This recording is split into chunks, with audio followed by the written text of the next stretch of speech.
Hello, dear students. This is Sadhna Deshpande from Saraswat International Academy. Are you enjoying yourself at home doing the online studies? I hope you are. And if you remember, last time we have dealt with the first chapter of your English syllabus. Now, today we are going to deal with the second chapter of your 12th standard English syllabus. The name of the lesson is Lost Spring. In this, we will read the lesson line to line, then analyze the ideas contained in it, and then try to understand it completely. In this lesson, the author Anis Jung has given us two stories of children from deprived backgrounds or those who are underprivileged. But before we start, as usual, I would like to ask you a few questions. Do you find yourself privileged, lucky enough to have many facilities in your life? They say that it's every child's right to have education, to go to school and study. Do you think that all children are that fortunate to have all the facilities in their life? I wish this would be the fact, but we all know that this is not the case. Especially in India, we find so many children not getting education because of different things, because of different circumstances. Poverty and ignorance is the main root cause of all these problems. There are many factors behind the children being deprived of the basic facilities of life. So, today we will study the first part where the author has written about rag pickers from Simapuri, an outskirt of Delhi. In this, the author Anis Jung, she analyzes the grinding poverty and traditions which condemn these children to a life of exploitation. Now, there may be different traditions which stop the children just to not to study, and obviously poverty is one of the important factors behind this. So let us start by reading the chapter first. Sometimes I find a rupee in the garbage. Why do you do this? I ask Sahib, whom I encounter every morning scrounging for gold in the garbage dumps of my neighborhood. Now, students, previously also I had told you that whenever we deal with any English lesson, first you have your pen or pencil with you and one notebook where you can note down the meanings of difficult words or meanings of phrases or idioms which are coming across. So now, let us start again. Sometimes I find a rupee in the garbage. Now, who is saying this? Sahib is giving the reply of the question of the author. Why do you do this? I ask Sahib, whom I encounter. Now, here, the meaning of encounter is not that which you normally come across. In the movies, we see that the police they encounter the criminals, but here the meaning is not that. The meaning is come across or meet. So now, whom I encounter every morning scrounging. The meaning of scrounging is searching for something. So, when the author saw Sahib finding out something in the garbage dumps of her neighborhood, she asks him, why do you do this? Now, Sahib had given the answer before this only. Sometimes I find a rupee in the garbage. So, it's obvious that because he must be finding out 1 rupee sometimes in the garbage. That's why he is doing this. Sahib left his home long ago. Set amidst the green fields of Dhaka, his home is not even a distant memory. Now, Sahib must have left his home in his childhood only. And his home used to be in the green fields of Dhaka, but now, as he has left it out previously, so that's why it was not even a distant memory also to him.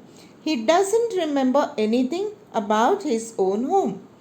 There were many storms that swept away their fields and homes, his mother tells him. So, as he doesn't remember anything, his mother told him that there were many storms and that's why their homes were swept away, their fields were swept away. That's why they left looking for gold in the big city where he now lives. Now, here again, looking for gold. Looking for is a phrase. The meaning is searching for.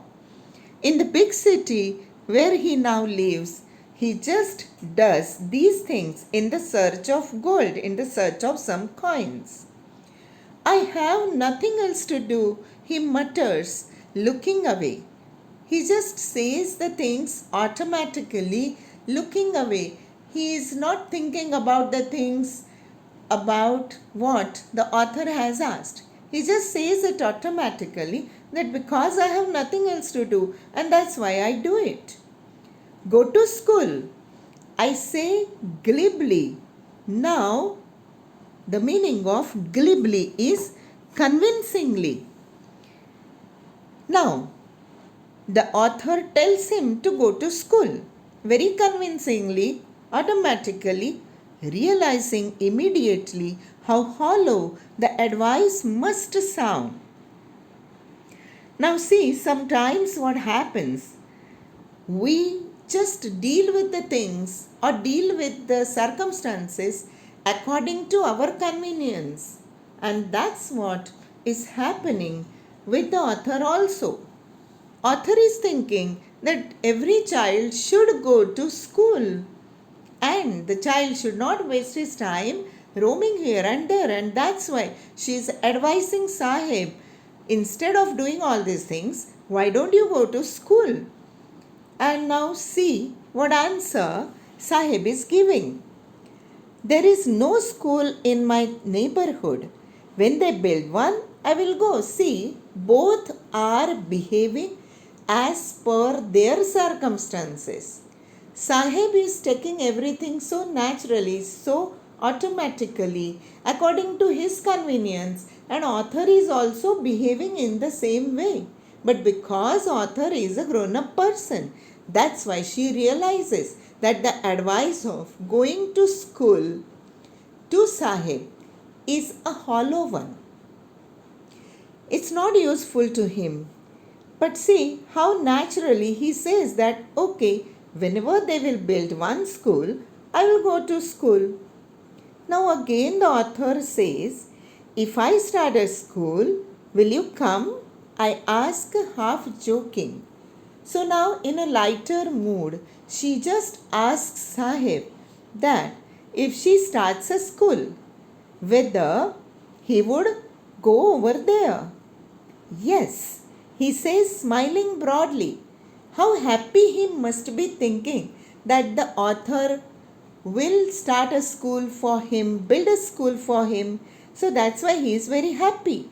And he smiles broadly and then he says, he agrees, he says, yes, he would go to school. A few days later, I see him running up to me. Is your school ready? Now see, remember, whenever one makes any promise to anyone, one should fulfill it. And this naturally happens to small kids. So you must have made some promises to somebody, or even your parents might have made some promises to you in your childhood. And then how eager you must be to get those promises fulfilled. Remember, every grown up person should make those promises to children which they can fulfill. Otherwise, you will disappoint the child.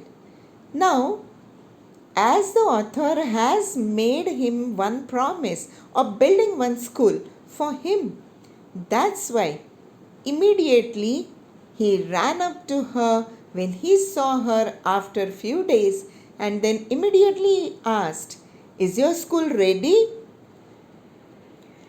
Now, the author is making him realize the reality. It takes longer to build a school, I say, embarrassed at having made a promise that was not meant. Now, the author feels ashamed. Embarrassed is being ashamed. So, when he asked whether the school is ready, the author is embarrassed. The author is ashamed to tell that it takes a longer time to build a school. But then she realizes that she has made one promise which was not meant to be fulfilled. But promises like mine abound in every corner of his bleak world. Now, two difficult words have come here: abound and bleak.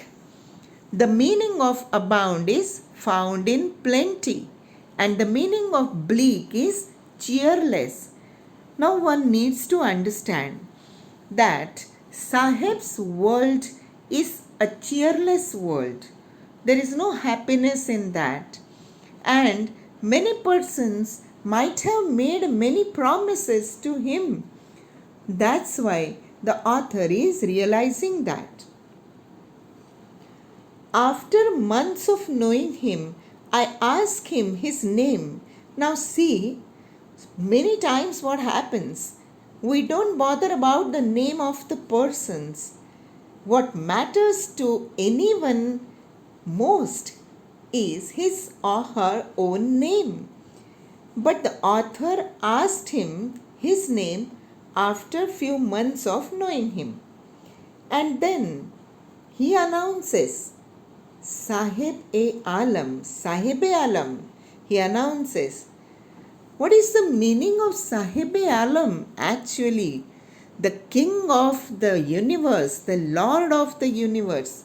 See, many times what happens, we come across such names which doesn't suit to the person. Now, name of the child is Sahib-e-Alam, lord of the universe. And see the condition, see his circumstances. He is that poor that he is a rat picker. Rat pickers are those whom you come across every now and then surrounding you. जो कचरा पेटी में जो बच्चे कचरा बीनते हैं, वो सारे बच्चे जो होते हैं वो है rat pickers. So now this is the condition of the child, and the name is Sahib-e-Alam, that is Lord of Universe. He does not know what it means. I have told you the meaning, Lord of the Universe. If he knew its meaning, Lord of the Universe, he would have hard time believing it.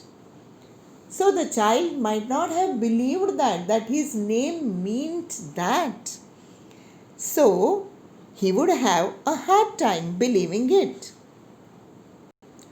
Unaware of what his name represents, he roams the streets with his friends, an army of barefoot boys who appear like the morning birds and disappear at noon. So you must have seen that these rat pickers, they roam around. Now, roaming.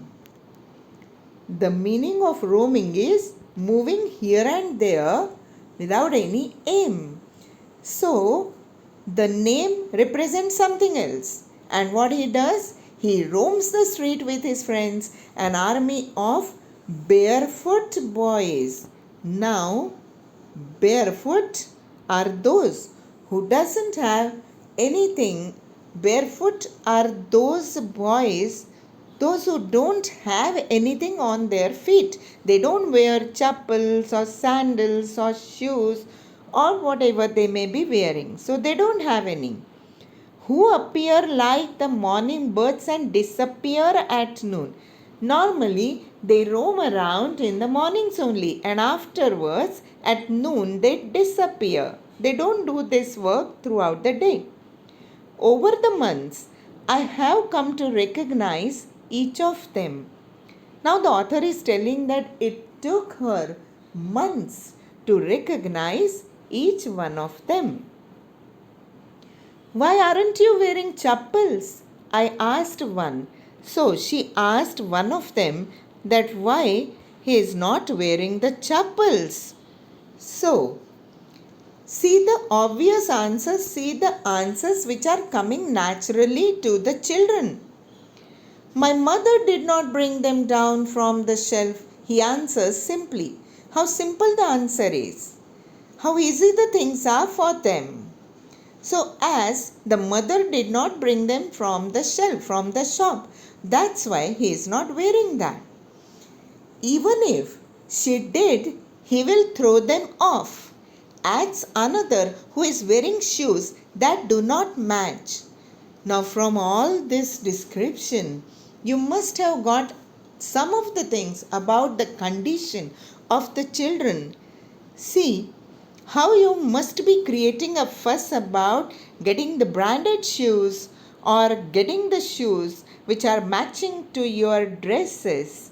Here, the child is wearing the shoes which do not match to his dress as well as which do not match each other also. Two different shoes the child was wearing, but still he was very happy about that, and he is telling the author that even if the mother gives the shoes to them, they will just throw them off. When I comment on it, he shuffles his feet and says nothing. Now, as the child was not wearing matching shoes, so then the author comments on that. But still, the child just shuffles, moves here and there his feet, and then he says nothing. I want shoes, says a third boy who has never owned a pair all his life. Now, everybody wants that. But then one child says that I want shoes. Traveling across the country, I have seen children walking barefoot in cities on village roads. Now, here the author is telling us about the condition of poor children. She must have seen the children walking barefoot, nothing on their feet, in the cities, on even village roads also. It is not lack of money but a tradition to stay barefoot is one explanation. See how miserable the condition is, but still how they explain the things. It is not lack of money but a tradition. Can there be any tradition to stay barefoot? One can ask this question, but this is one of the explanations. I wonder if this is only an excuse to explain away a perpetual state of poverty. Now, a perpetual state. What do you mean by perpetual? The meaning of perpetual is never ending, continuous. Now, as we know, the children, they were poor. So they were in continuous state of poverty. So probably this is just an excuse that it's a tradition not to wear anything on foot. I remember a story a man from Udupi once told me. As a young boy, he would go to school past an old temple where his father was a priest. So now here the author remembers one story which a man from Udupi once told her. The man is telling, as a young boy, he would go to school. There used to be one temple, there he used to go to school, where his father was a priest. In India, in temple, a pujari is there. So then, he would stop briefly at the temple and pray for a pair of shoes. This is what the man from Udupi is telling the author, that he used to pray for a pair of shoes to God in front of the temple. See how innocent the children are. 30 years later, I visited his town and the temple, which was now drowned in an air of desolation. Now, the meaning of desolation is lying waste. This is the meaning over here. So then, he found after 30 years, when he went over there, the temple was lying in an air of desolation. It was just wastage over there. In the backyard where lived the new priest, there were red and white plastic chairs. See, now it happens with all of us. Whenever we visit any place after many years, we can find many things different over there. And that's what the man from Udupi had observed, that previously where there was temple, now also the temple was there and one new priest had come over there. So there were red and white plastic chairs. A young boy dressed in a grey uniform, wearing socks and shoes, arrived panting and threw his school bag on a folding bed. Now here again one word has come, panting. The meaning is breathing heavily. So what the man from Udupi, he had observed that a young boy dressed in a grey uniform, he was wearing socks and shoes. He arrived breathing heavily. He must have arrived there from his school. So he was panting, breathing heavily, and just threw his school bag on a folding bed. Now students, do you do all these things at your home after going from school? Do you throw away your school bags? And then do you just throw away your shoes and socks here and there? I hope you are not, because a good mannered student just goes properly, enters the home properly, keeps his own things, socks and shoes at proper places, and keeps his school bag at proper place. I know you are good students, so you must be doing all these things properly. But the boy who came over there, he was panting, breathing heavily, and he just threw away everything here and there. Looking at the boy, I remembered the prayer another boy had made to the goddess when he had finally got a pair of shoes. Let me never lose them. Now, who was that boy? The man from Udupi. He himself is that boy. Why? Because he used to just pray to God to give him pair of shoes. Now, he remembered the prayer. Another boy. Who is that another boy? He himself. He had made the prayer to the goddess when he finally got a pair of shoes. What was the prayer? Let me never lose them. Now, do you realize the importance of your belongings?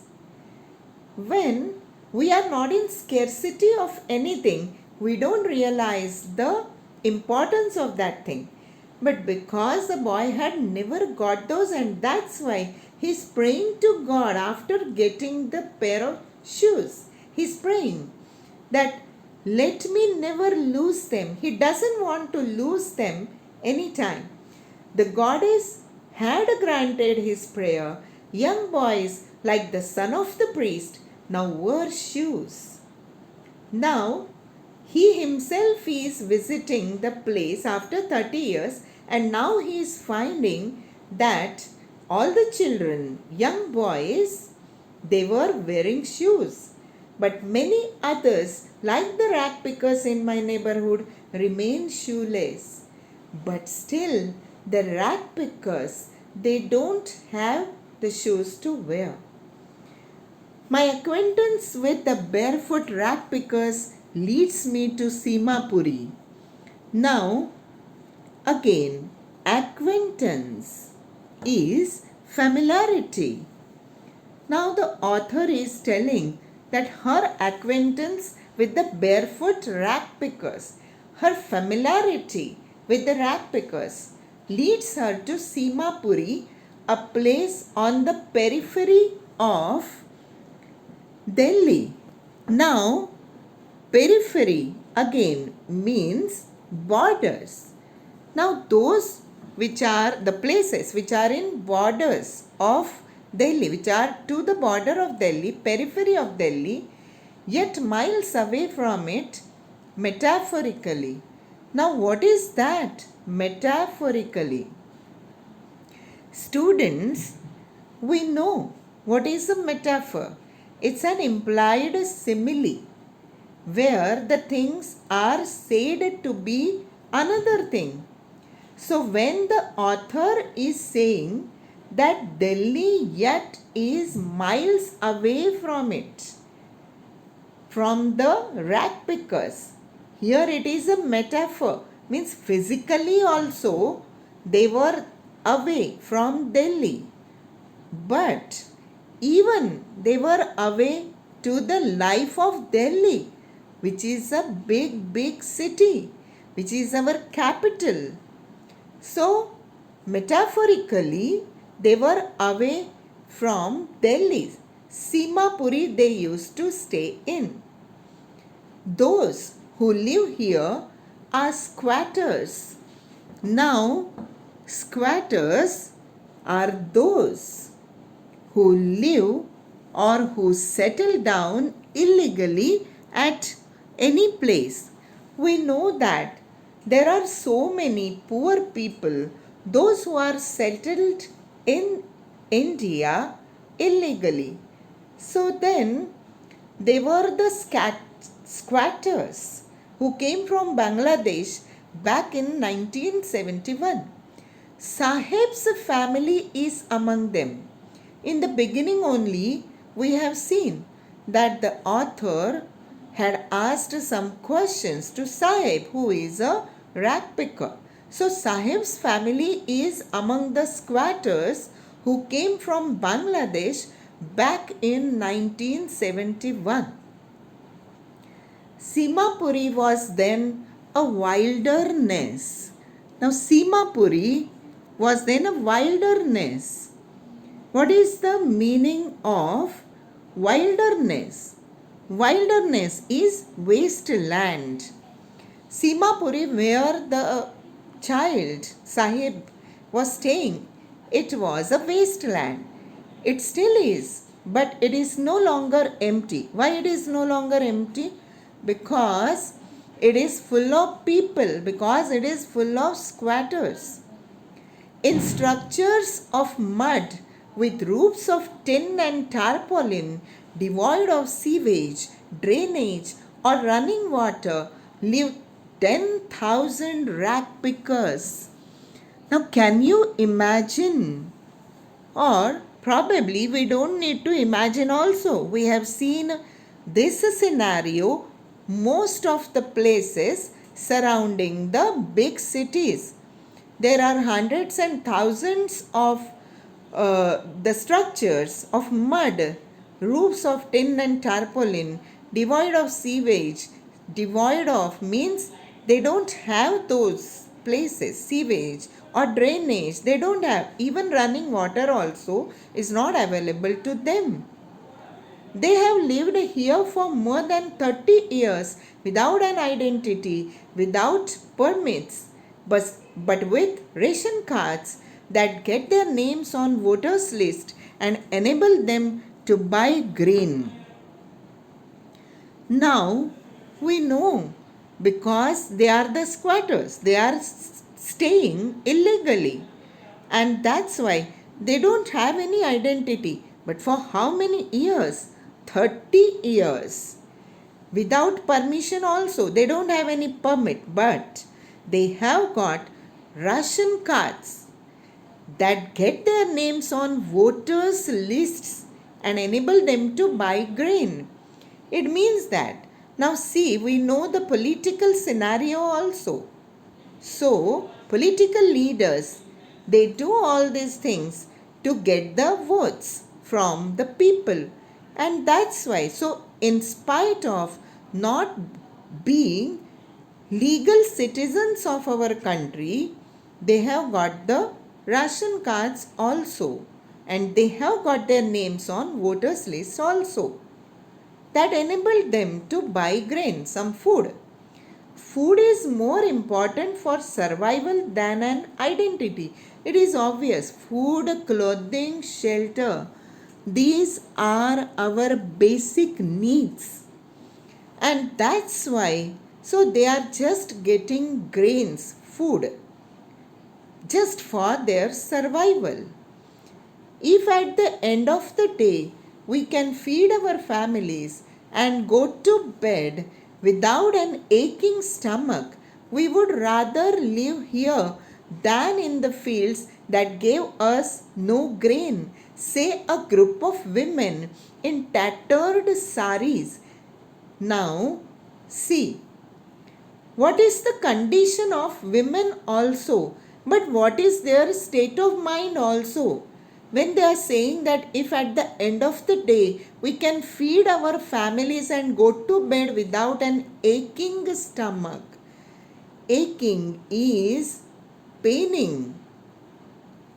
You can understand the condition. If they don't have any food to eat, obviously their stomachs will ache. And that's what is the most important thing for them, to feed their own families, to the ladies. That's why. So, the ladies, they are saying that we would rather live here. They are happy to live there illegally also than in the fields which they have left. We know that Sahib's family had left their fields and they have come here for survival. So that's what a group of women in tattered saris, they have got no proper clothes. Their saris were tattered. The saris were torn.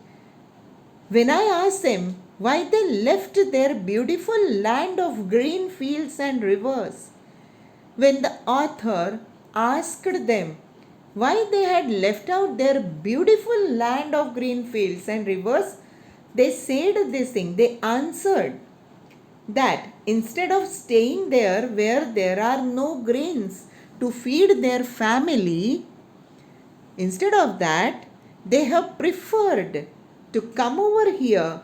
They are staying there without any identity, but at least they were able to feed their families also. And that's why they left their homes. Wherever they find food, they pitch their tents. They just pitch their tents. Pitching is building. So you know that these gypsies or vagabonds, they just move around here and there. Wherever they find food, they just build their tents. They live in tents. They don't have proper homes also to live. But those tents afterwards, they become their transit homes. Just to find food, students, now do you realize when we leave food in our plates, we must think about the poor children, those who don't get food for filling their stomachs at the end of the day also. So, every child should understand the importance of food, and that's why They should not leave anything on their plate. So, wherever they find food, they pitch their tents that become transit homes. Children grow up in them, becoming partners in survival. See, we know is the survival of the fittest. So, just to survive, the children they grow in their transit homes and then they become partners in survival.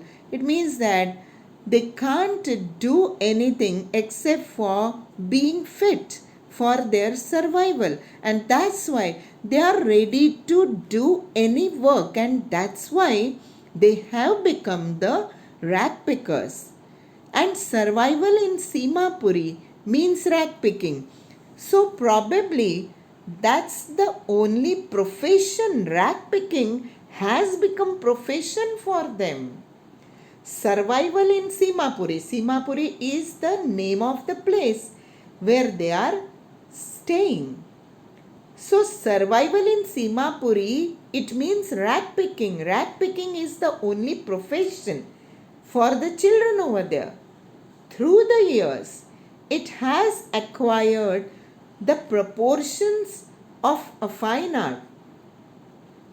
Now see, any work which you do with your maximum efficiency, skillfully, it's a fine art. So that doesn't have any connection with the work which you are doing. So even though they were picking the rats, it has become fine art for them. Garbage to them is gold. Now, can you imagine what garbage has become for them? Garbage has become gold to them. You know how precious gold is and how costly gold is. But for the children in Simapuri, garbage is gold. It is their daily bread, a roof over their heads, even if it is a leaking roof. Now see, they are living in tents. So obviously it must be leaking. But then, is there shelter? And garbage to them is their daily bread because they earn money through that, and that's why garbage to them is gold. Even if it is a leaking roof, but still it is home for them. But for a child, it is even more. For a child like Sahib, it is not only his bread earner, his livelihood, but something more. Now, students, here we finish our first part, half of the chapter of your syllabus. Second chapter we are dealing with. Now, next time I will explain you the remaining chapter. I think till now it's more than enough for you. And I hope that you must have noted down the meanings of difficult words and phrases. But don't worry, again I want to assure you that at the end of the lesson, I'm again going to give it.